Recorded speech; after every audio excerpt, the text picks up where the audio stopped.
So Tracie, tell me, how did you first find out about float therapy? So I actually was seeing a amazing massage therapist because I ended up losing my sight in 2017, and then I met her the following year, and she was the first person that like worked through a pretty severe back injury that I had kind of learned to deal with. And after helping me kind of rehabilitate a little bit, she mentioned, she's like, have you ever thought about doing floating, because I was hurting pretty bad?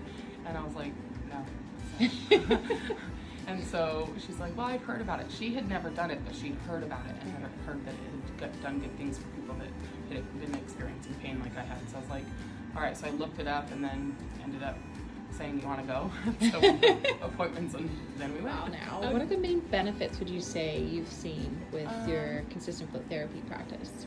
Probably the biggest one is I've been working really hard to realign my entire spine, because I had torn all my lower back muscles, I'd broken my tailbone, everything had kind of like shifted forward. I partially tore my ACL, my meniscus, I had blown out my ankle, I had cut my calf to the bone. We were a mess. What have you not done might be easier. Oh my gosh. It was bad. And then I also was a swing dancer for 10 years with all of that pain. Yeah, so I didn't really realize how much pain I was in. So that was kind of the thing, was to kind of help me kind of learn how to realign stuff.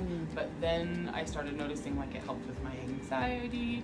Then I noticed after, when I got fairly consistent, I was coming pretty regularly, at least every month.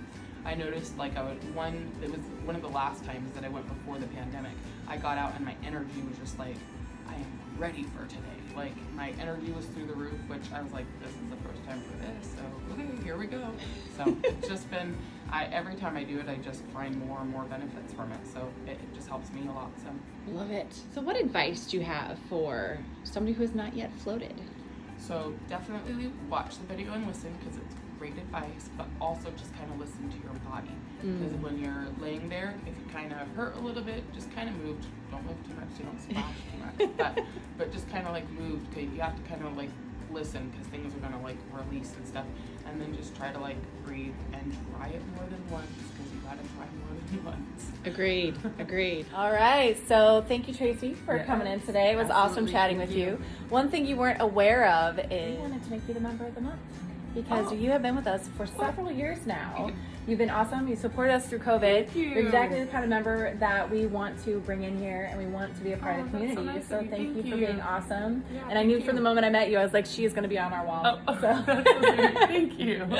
So congratulations.